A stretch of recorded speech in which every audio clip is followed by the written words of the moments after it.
Good morning. So I've been thinking a lot about the future of JavaScript. I mean, it's the language we're all stuck with, and we all have a big investment, professional investment, emotional investment in this language and what happens to it. I'm on TC39, which is the committee which is the steward of the standard for the language. And we're constantly getting bombarded with feature requests. Most of the requests come from people who don't use the language or who are using it under duress. I'm writing in JavaScript. I'd rather be writing in Java, so could you make it more like Java and less like JavaScript? We get a lot of that stuff, or Python, or pick any other language. That's most of what we get. But we get some more important ideas as well. And many of the things that we're considering are things which happened in the past, which have been neglected or forgotten, or things which happened in the past that were never in the language. Maybe they should be. And it raises a question, if we're going back and doing this stuff again, were we wrong the first time when we moved away from it? Or are we wrong now and going back to something which we've already moved away from? And in order to answer those sorts of questions, you need some historical context, because otherwise you just end up going in circles and not making progress. So I'm going to give you the punchline to this talk now. I think it's important enough, I don't want to wait till the end. And that is that progress does not wait for the next new idea. It waits for consensus on the old idea. And this consensus can sometimes take decades or more to occur. And I'm going to show you some examples of this. We have this romantic idea about progress where someone discovers something and everybody goes, we've been waiting for this. And then suddenly it's adopted and it changes the world. That never happens. That's not how the important stuff happens. So we're going to start with this guy. Who knows who this is? Nobody? This is Edgar Dijkstra. He was the first Dutch computer scientist. In 1972, the ACM gave him the AM Turing Award, which is their most prestigious award. When you get the Turing Award, you give a Turing lecture. And this is Dijkstra in San Francisco at the Palace Hotel a couple of blocks from here, giving a talk called The Humble Programmer. Brilliant talk, full of controversial stuff, but it holds up really well. He was right about an amazing amount of stuff which was highly controversial at the time. They gave him the award because he'd done a lot of stuff over his career. He had done work in programming languages. So he was on the Algol 60 committee. He did work on concurrency, semaphores, and a lot of our understanding of mutual exclusion. The reason that threads work is because of things that Dijkstra did. He worked on operating systems. He worked on a lot of stuff, good stuff. But the thing he is best remembered for is having written a letter. It was a really important letter, had a huge impact on the industry. And I want to share that letter with you. It was published by the ACM, or in the communications of the ACM. And the title was, not his title, but the editor added this title, Go-To Statement Considered Harmful. I want to read you the first two sentences. And I'm not going to read it with his funny accent. I'll just read it with my funny accent. For a number of years, I've been familiar with the observation that the quality of programmers is a decreasing function of the density of go-to statements in the programs they produce. Now, there had been an observation that the more go-tos you had in a program, the crappier the program was. So the harder it was going to be to understand and maintain, the more likely it was going to be debuggy. That wasn't really disputed. But Dijkstra said it in maybe the most offensive way possible, right? He's not saying that the programs with GoTo are bad. The programmers who use GoTo are bad, right? We should, love the coder but hate the code, right? And he said this in the most offensive way. Alan Kay once said of Dijkstra that arrogance is measured in nano-Dijkstras.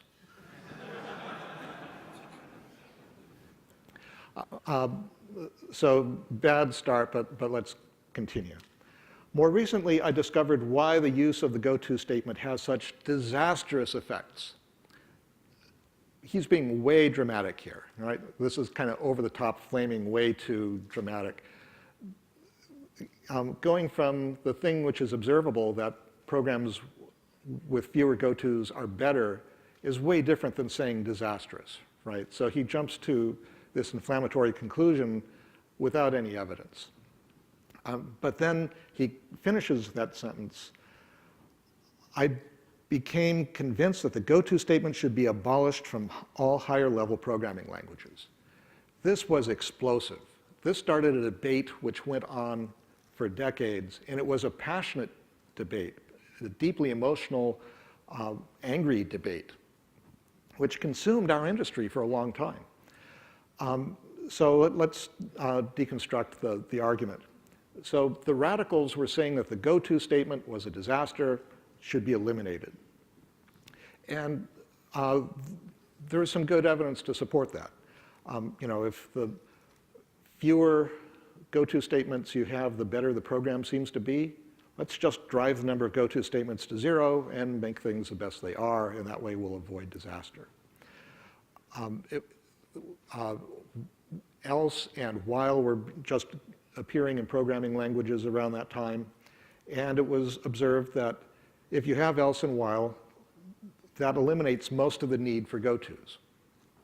Then you had the reactionaries who said, but it doesn't eliminate all the needs for go-to, and we need some of those uses. There's a performance argument here that there are cases where if you don't have go-to, you need an extra variable and an if, and we just can't afford that. For performance, we need to hold on to the go-to. There is also an argument about tradition. We have always had go-to, and so we should always have go-to. There was an argument about freedom, that we have go-to in our languages, I should have a right to use it. Right? It is how I express myself. I express myself with go-tos, and if you take the go-tos out of the language, I can't be an artist in the way that I write my code. It doesn't matter that my code is crap, I should have that right. And then there's the pride argument, that you're saying I'm not smart enough to know when it's okay to use go-tos and when I'm not. That's an insult. And I am angry, and for that reason, we should continue to use go-tos.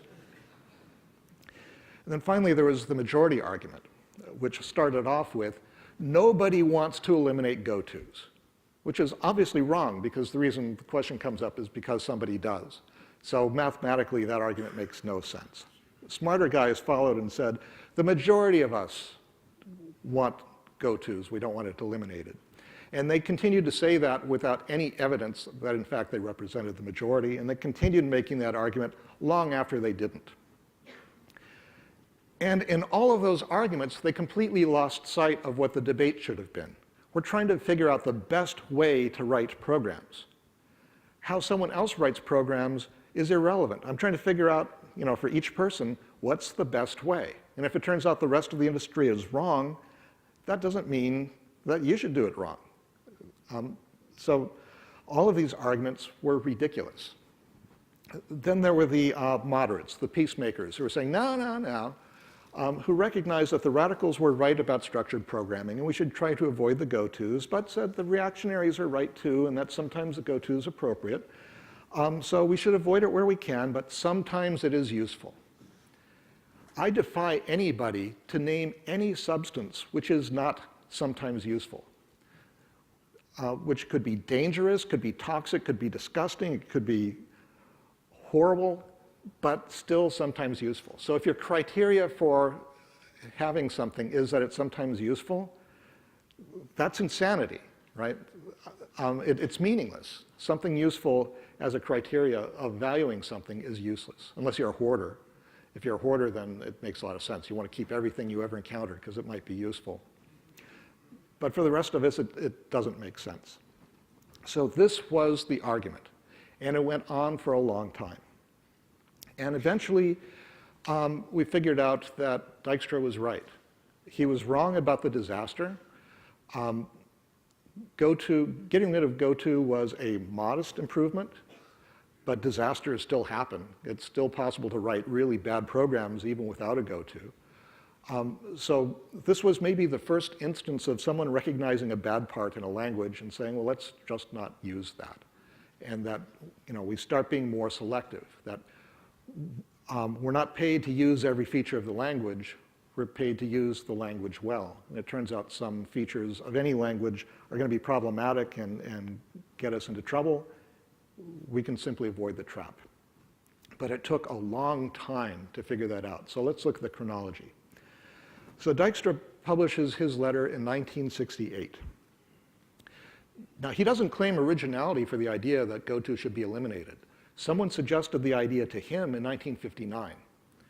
And at that time, he completely missed it. Didn't understand what the guy was talking about. Didn't make any sense.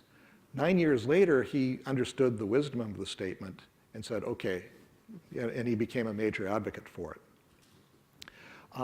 Just after Dijkstra publishes his letter, Dennis Ritchie begins work on C. And it turns out Ritchie is a moderate. C supports structured programming. He discourages use of GoTo, but GoTo is in the language.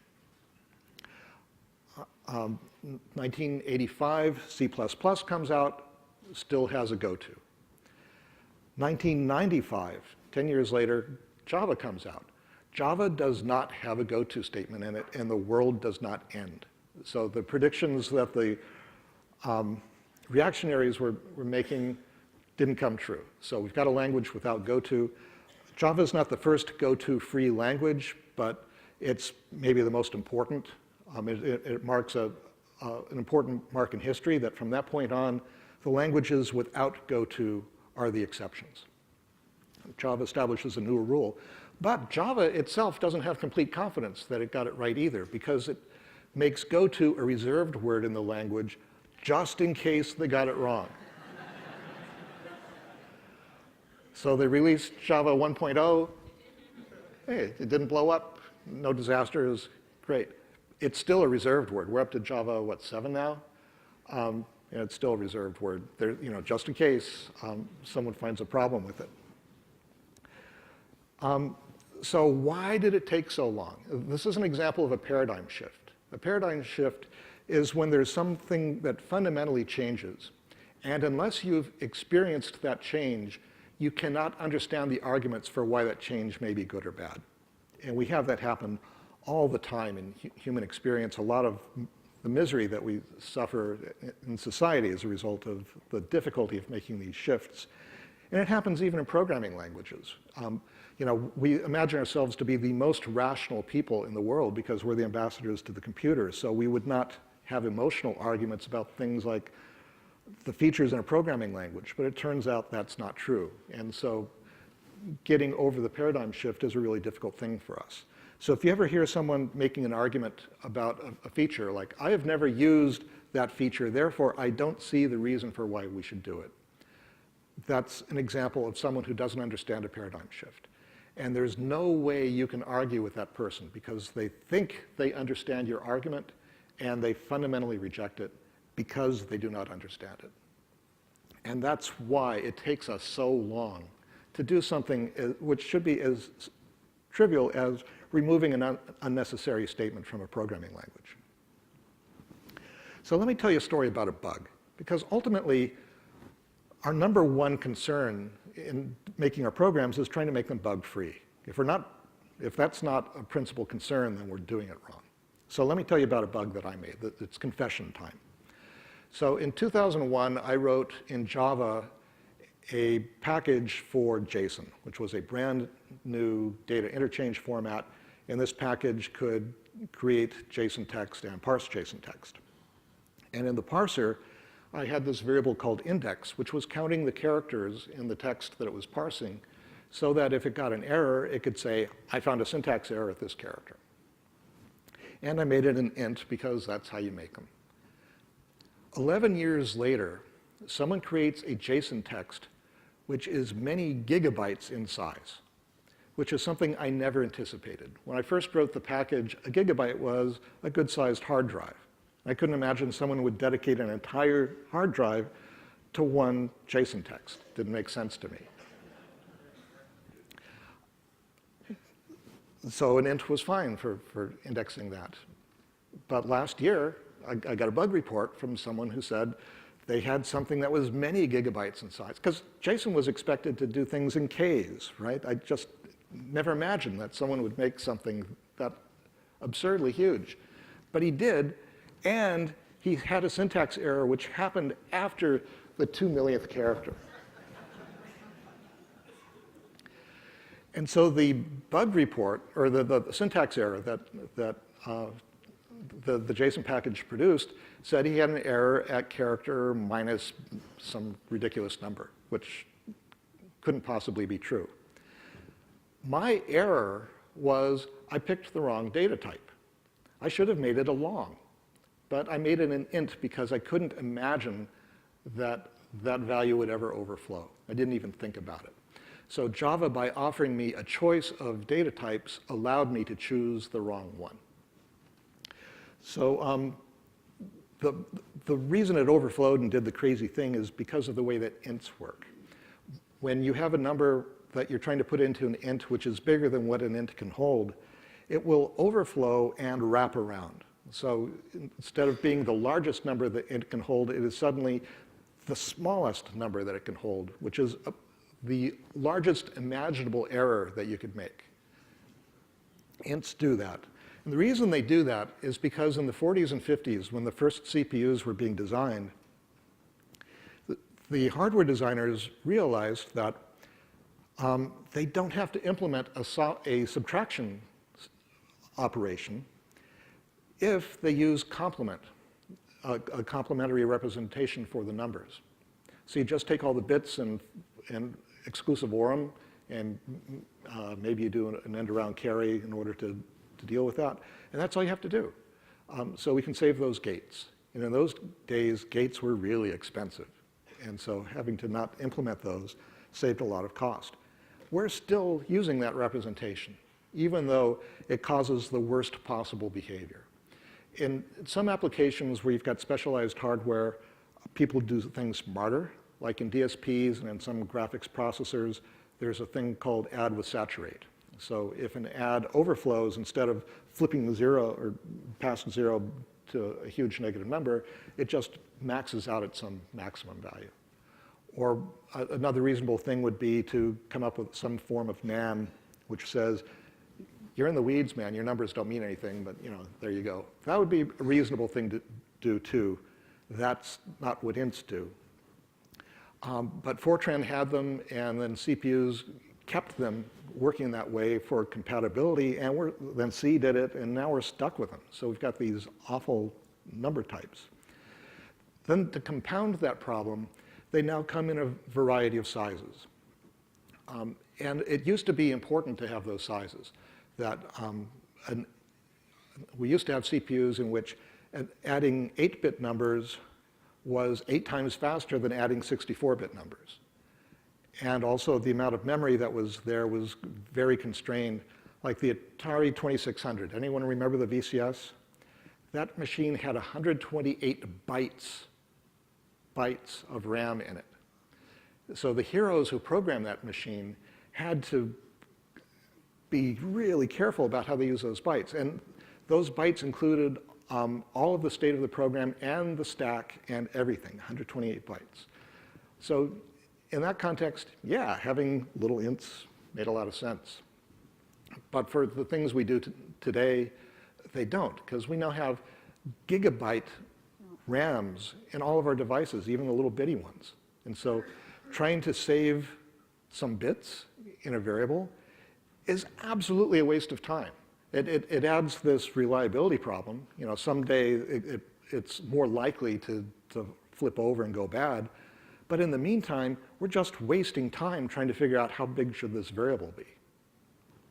So in Java, you've got byte, short, int, long, float, and double. You've got 6 fundamental number types and then a lot more in the library. Having so many types means that you have an increased opportunity of picking the wrong one, and that you're going to insert errors into your program simply because you had this wide array of types to choose from. JavaScript only has one number type, and it turns out that's the right answer. JavaScript is not trying to do this ridiculous optimization of the size of variables. It just says, you got a number, and everything is that number. And so the errors that are created by picking the wrong number simply cannot occur. That's a good thing. The problem with JavaScript is that the one number type it has is the wrong one. And it's not even JavaScript's fault, because every language designed in the last 20 years made the same mistake, has the same wrong number type in it. If I had to blame anybody, I'd blame Intel, because it came out of their floating point processor. And the problem is binary floating point. Binary floating point made a lot of sense in the 50s, not so much now. So the fundamental problem with binary floating point is that it cannot accurately represent decimal fractions. And that's only a problem if you live on a planet that uses a decimal system, like ours. Especially in that all of our money systems use decimal. And so when you add up people's money, they expect to get the right answer, and it doesn't. And that is a problem. So in the 50s, there were two branches of computing. There was scientific, Fortran being the best example, and there was business-oriented. COBOL was the best example of that. Fortran had binary floating point, and COBOL had BCD, or binary coded decimal, where they would take the digits and encode them in 4 bits and add them. And it turns out binary arithmetic is much faster and easier to do than that. And so eventually, the scientific model won. But Java, almost by default, became the successor of COBOL. It is now the common business language, but it doesn't understand these decimal types. And so it's got this hazard in it because it's got the wrong types. We recognize this problem in JavaScript, and IBM proposed a new decimal floating point format for the language, but it was a ridiculous format. It was incredibly complicated, very, very slow to implement. A software implementation was hundreds of times slower than hardware for floating point. So the committee unfortunately rejected it. So this is what IBM should have proposed. So I call this DEC64. It fits in a 64-bit word. It contains 2 pieces of information, a coefficient and an 8-bit exponent. The thing that's most different about this from binary floating point is we've got a factor of 10 there, not a factor of 2. And because we have that factor of 10, it does the right thing, that it matches all of our intuitions that we learned in elementary school and middle school about how numbers work. These numbers work the same way. And it's fast to implement. So the fast path for an add, simulated in software, 5 instructions. A load, an OR, a jump that you don't take, an add, and another jump you don't take, and you're done. Pretty fast. It's much faster than trying to emulate floating point in software. In hardware, we can now do most adds in 1 cycle with all the benefits of floating point. For the complicated cases, it'll take a little longer, but for most of the cases, 1 cycle. Anybody from Intel here? You need to be implementing this. We need this. So in JavaScript, we have another problem with numbers, and that is we have this stupid plus operator. And the reason it's stupid is because it adds and concatenates, but it's in a loosely typed language, so you don't know which one it's going to do until it actually goes to implement it. This has the problem of sometimes concatenating when you intend to add, and that is always a really bad thing. For ES4, which was something we considered a long time ago, I proposed that we add a concatenate operator to the language so we could start to tease these 2 functions apart.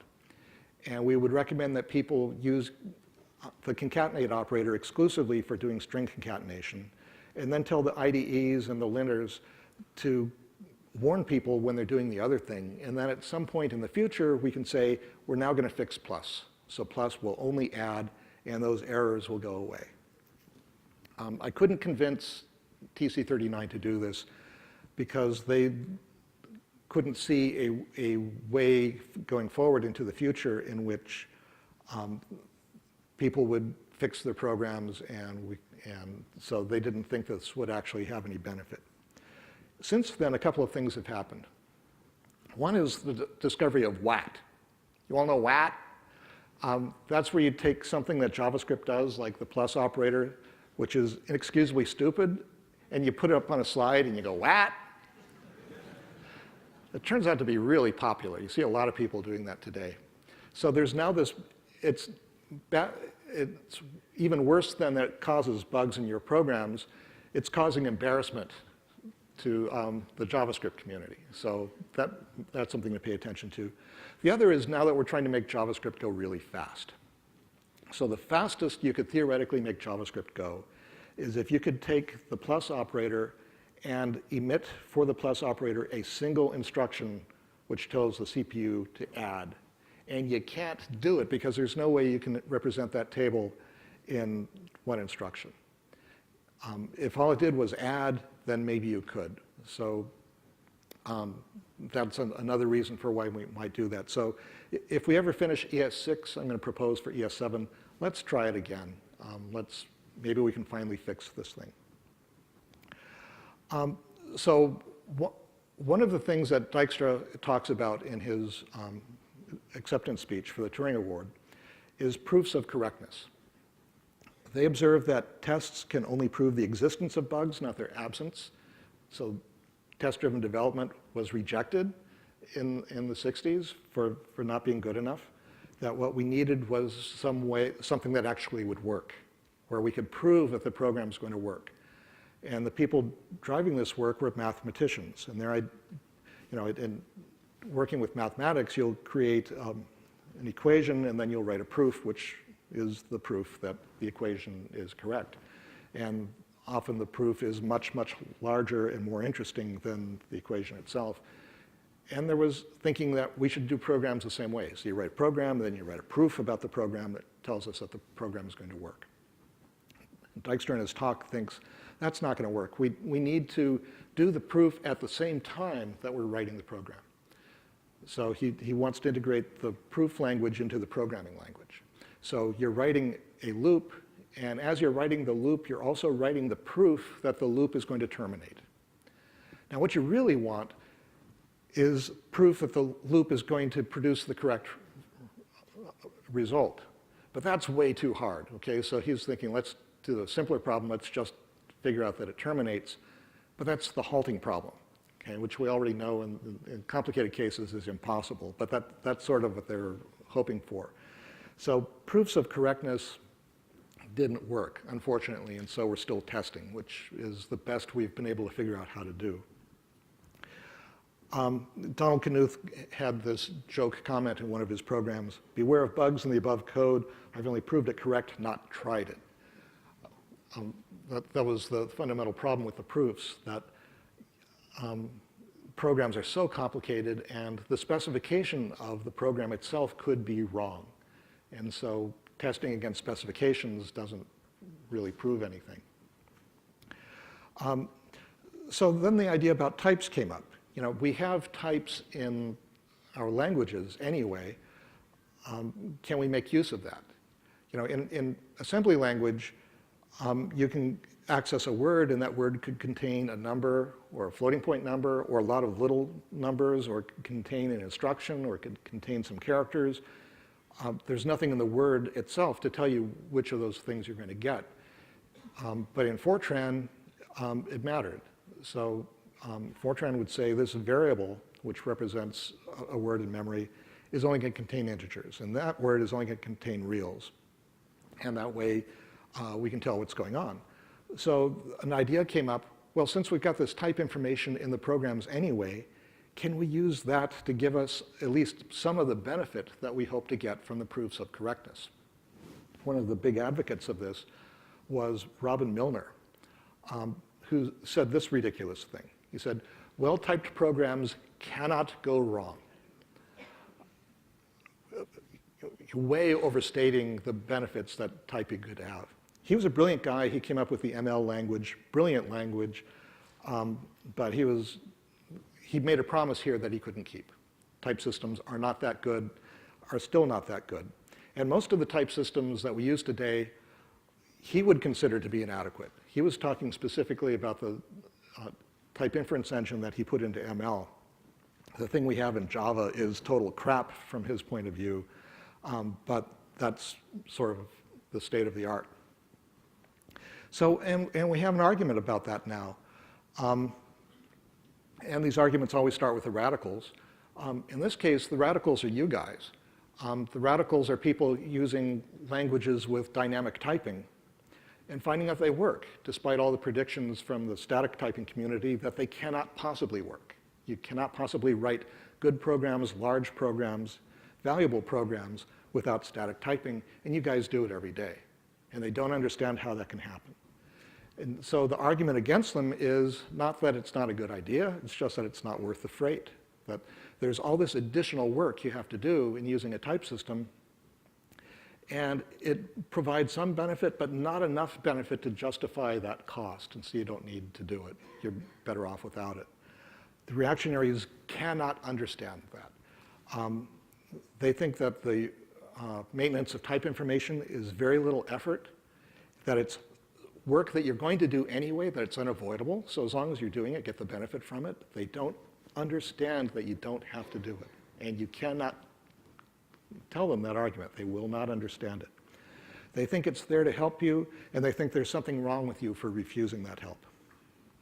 Then you've got the moderates, as always, who are in the middle saying it should be optional, it's a matter of taste. Anytime you get someone talking about technology saying it's a matter of taste, they're wrong.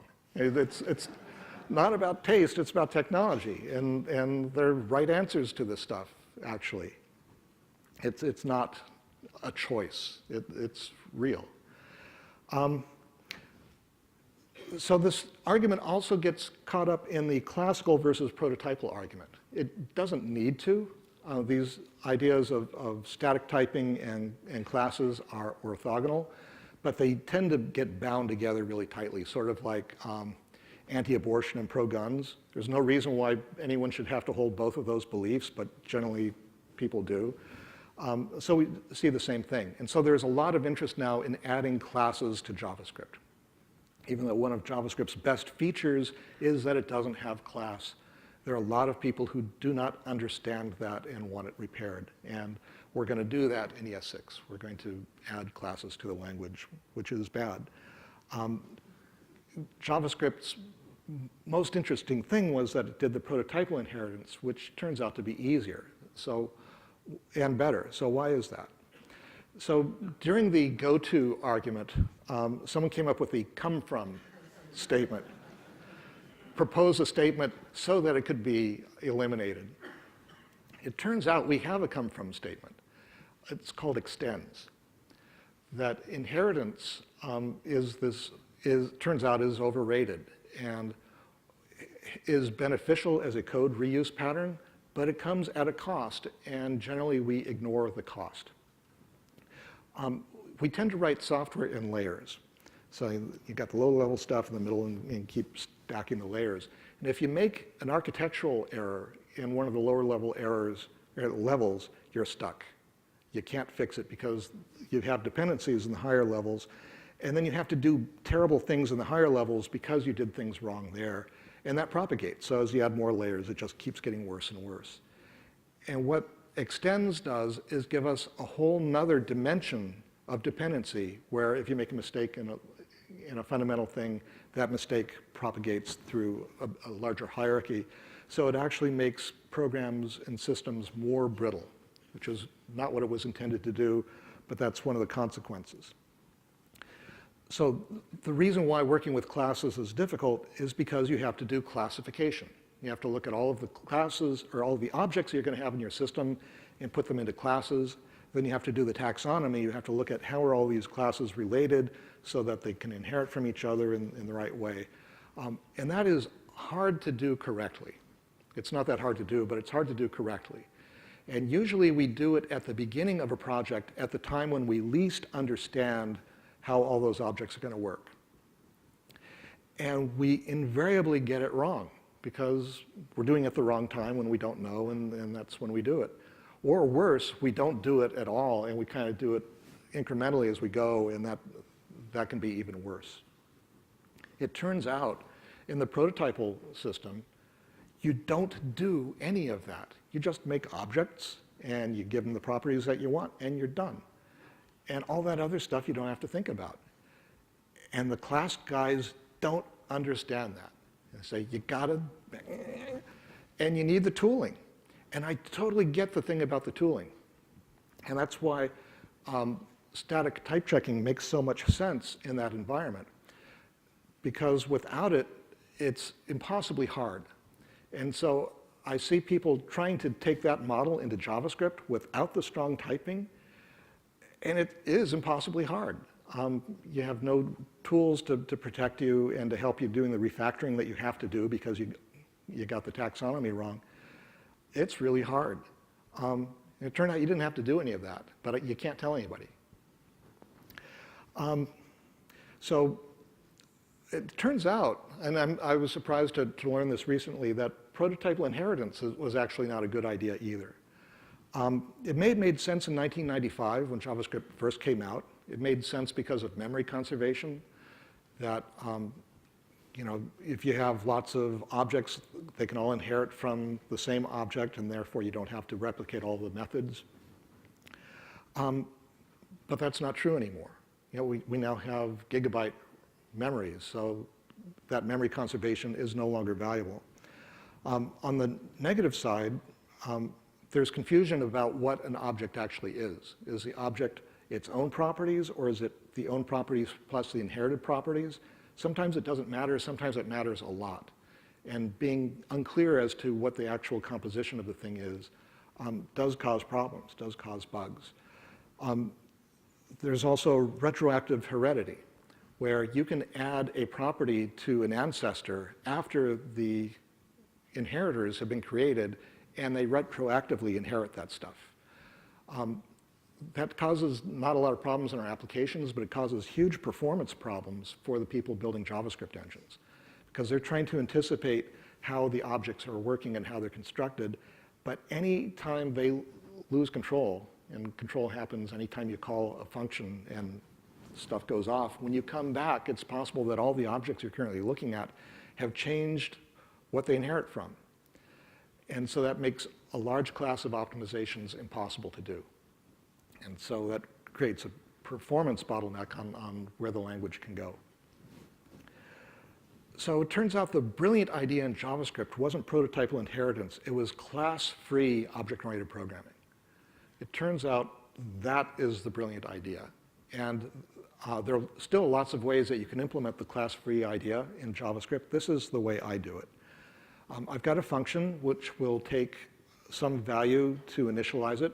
I recommend that be an object. That way you can have a JSON text that you use to create new instances. You can call another constructor if you want to inherit its stuff. In any case, you're going to create an object and put it into a variable called that. You will create all of your member variables, things that are going to become properties of the object, all of your method variables, things that are going to act on the object. Those methods will be functions which will close over the initialization value, over all the member variables, and over all the method variables. It could also use this and that, but I recommend not. And the reason for not doing that is, if it doesn't use this or that, then you could take any of the functions out of the object and call them independently, and they still do exactly the same thing. So that increases the reliability of the language. It also means you can pass any of those things and use it as a callback without having to bind anything. It just becomes more reliable. Then any methods that need to be public or privileged, you simply attach them to the object and you return the object. This is a really flexible pattern. You can get multiple inheritance, you can get aspects, you can get factories, lots of things you can do with this basic pattern. JavaScript is an amazingly powerful language. So I'm hoping someday Milner's promise comes true. I think there might be something to the type checking idea. But all of the type checking systems I've seen either don't work. In my opinion, any type checking system in which you have to cast or ask what type are you is broken. And the others, the ones that are doing inference, are way too complicated and I think way too difficult to use, and also still don't keep Milner's promise. I'm hoping someday we figure this out. And if it's not types, then I hope we figure out something else. But we really do need to have the proofs of correctness, but the mathematical idea is not going to work. Finally, I want to show you one more example. This is functional programming. Functional programming is something we've got in JavaScript now, and we're now finding in virtually every other language. Even Java soon is going to have functional programming in it. This one has a completely different trajectory than anything else we've looked at. So let's look at the chronology. So 1958, John McCarthy at MIT starts working on Lisp. At first, Lisp has a thing called prog, which looks a lot like an ordinary programming language, just a bunch of statements. It even has a goto in it. But he also saw this thing by Alonzo Church about lambdas. And he didn't really understand what Church was talking about, but it looked like an interesting idea, so they slip it into Lisp. And it turns out to be hugely important. It's where modern functions come from. And it's, Milner did ML, which was based on a theoretical language called iSwim. Brilliant stuff in that, but it's not recognized for a long time. MIT does Scheme, where they rediscover the idea of closure, which is brilliant. It goes through a couple of other iterations, but the mainstream continues to say, no, we don't want it, we don't need it, we don't understand it. We've been working forever without functional programming. We don't understand why we need it now. 1999, it gets into JavaScript. Quickly after, it's in Ruby and Python and C#, and someday it'll even be in Java. It's now in all the languages, and it's not because anybody asked for it. It's because the language designers got it. They said, oh yeah, this is really good stuff. This is a solution to a lot of problems we actually have that we don't know how to solve in any other way, and it works. And nobody wants it, but we're going to give it to them anyway. And it turns out they were right. And we're using it, and it is working, and it's brilliant. Again, it took a long time, though. I mean, the work started in 1958. And it's only now that the industry is starting to recognize that functional programming is a really big deal. It's very effective for dealing with distributed programming and parallel programming and a lot of the other stuff that we do. And I think this community can be very proud that our language was the first, that we showed the rest of the languages how to do this. That brings me to the end. So one more thing about paradigm shifts and why it's so hard. And that's because it's really difficult for most of us to distinguish a paradigm shift from a bad idea. They seem to have so much in common that we cannot tell the difference. One way you might be able to tell is if the reason you think it's a bad idea is completely emotional and not based on any kind of reality. That's something to pay attention to. It doesn't necessarily mean you're wrong, because you can have the wrong argument and still be right. But it's more likely if you have the right argument, you'll be right. So that's it. Thank you and good night.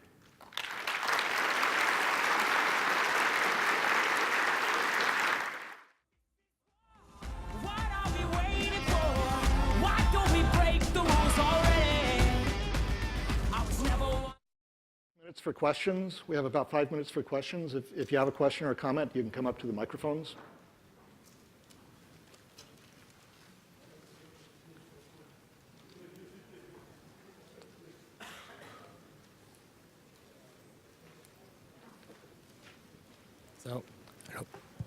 Hello. Yeah. Thank you for the talk. I have a question to the idea of type systems. What do you think about using types for documentation purposes? Types for documentation seems to be the best reason to use them. But the way that they're specified in most languages is way too much effort for the documentation benefit. Okay. But yeah, that is a value. So I'm not saying that types have no value, just saying they don't have enough value. Yeah. I've been programming for like 2 years, only JavaScript, and I've been writing some Node code, and I use a lot of callbacks, which you have to. I also use async, which is some utility functions for dealing with asynchronous stuff. So there's been a lot of talk about promises, and to me, it kind of looks like a lot of overhead for some syntax sugar. I'm wondering what you think of promises. I'm not convinced that promises are the right thing for the specific thing that you're doing, but I do believe that there is a very important role for promises. There's some very good stuff in there. Hi. If you could get everyone here to stop doing one thing in JavaScript, what would it be?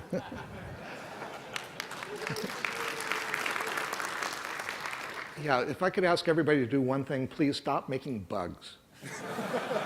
If everybody would simply stop making bugs, and it benefits you more than anybody else, right? Because think how much time you'll save. That'll be huge. So yeah, just do that. Okay. All right, thank you very much.